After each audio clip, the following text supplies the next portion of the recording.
Mirëdita dhe përshëndetje. Kjo video do të bëhet për mega skandalin dhe dhënien e koncesionit nga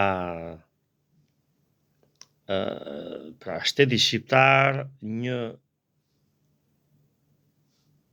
grupi aktor grek dhe BNI një grupi shqiptar.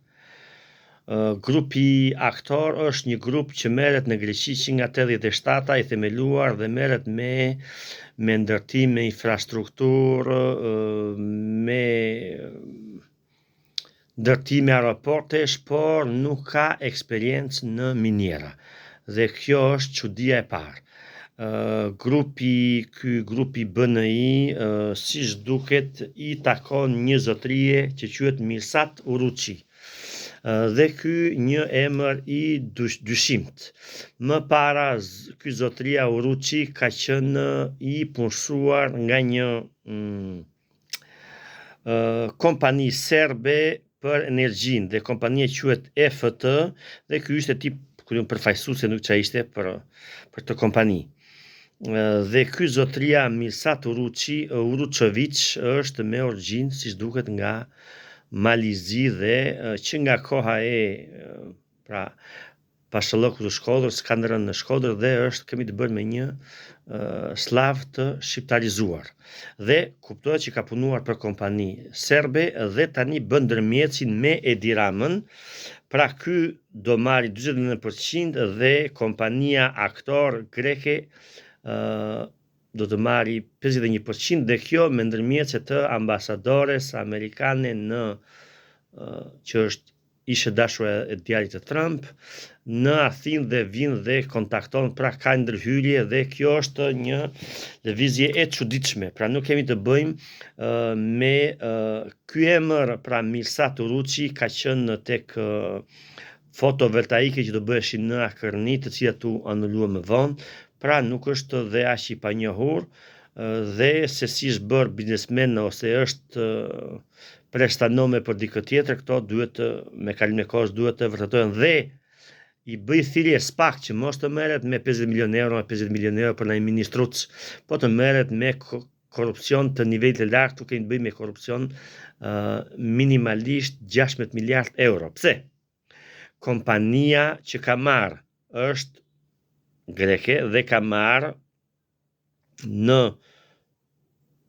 përshfrytëzim pra nga AKBN-ja, pra e Shqipërisë, ka marrë një pasuri e cila në bilisht dhe në devoll të dyja të marra së bashku, pra bëhet fjalë për 7 milion ton nikel dhe kobalt dhe vlera e tyre është tek minimalisht vetëm si mineral të 16 milion euro. Çfarë është skandaloze dhe afrikanizimi i Shqipërisë në këtë lloj kontrate? Është fakti që këtu 51% i merr një i huaj, shteti përjashtohet dhe sillet gjasme si një aktor thjesht si ndërmjetës dhe si rregullator dhe merr 5-6% fitim në vit. Pra është një afrikanizim, pra një zhvlerësim dhe tallje e shqiptarëve dhe Shqipërisë. Tani si është e mundur që një minier, këto miniera, minerali ndodhet nën sipërfaqen e tokës, pra nuk kalohet me galeri, po gërryhet direkt, pra që nga lart. Pra siç kemi parë minierat në Amerikën Latine, do të gërmohet me thjeshtësi më të madhe dhe çuditërisht na i marrin këta grekët që ne me grekët nuk kanë bajnë akoma ligjin e luftës, kjo dhuratë kaq miliardëse dhe kjo doli nga shtypi grek, pra nuk kemi asnjë transparencë nga Shqipëria.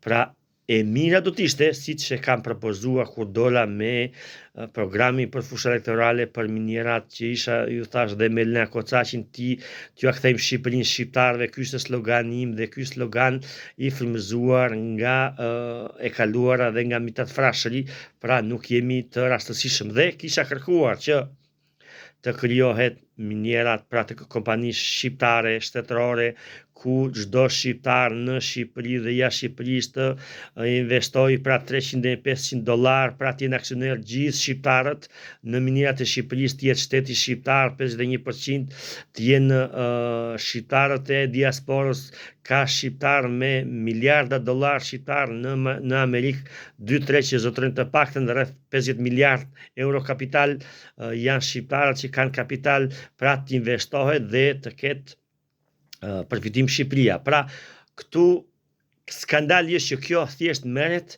dhe merret minerali bruto, nuk përpunohet në Shqipëri, nuk kemi vlerë të shtuar, pra po të përpunojnë në Shqipëri në zonën e Maliqit, pra në Devoll dhe në Bilisht, pra do kishim vlerë të shtuar nga 16 miliard do kthej në 2 fish në 32 miliard, do kishim punësim, por këtu ka dhe kosto, pra ka ndotje pluhur ambienti, ka shkatrohet bujësia, shkatrohet gjithë ajo zonë, kostot, kush i përballon bujësinë, pra ka shumë faktor, pra punësimi, pse mos të kemi kompani shqiptare, siç e kisha parashikuar, pra me programin që kisha dalë që të kemi kompani shtetërore, privatizim të gjithave minierave.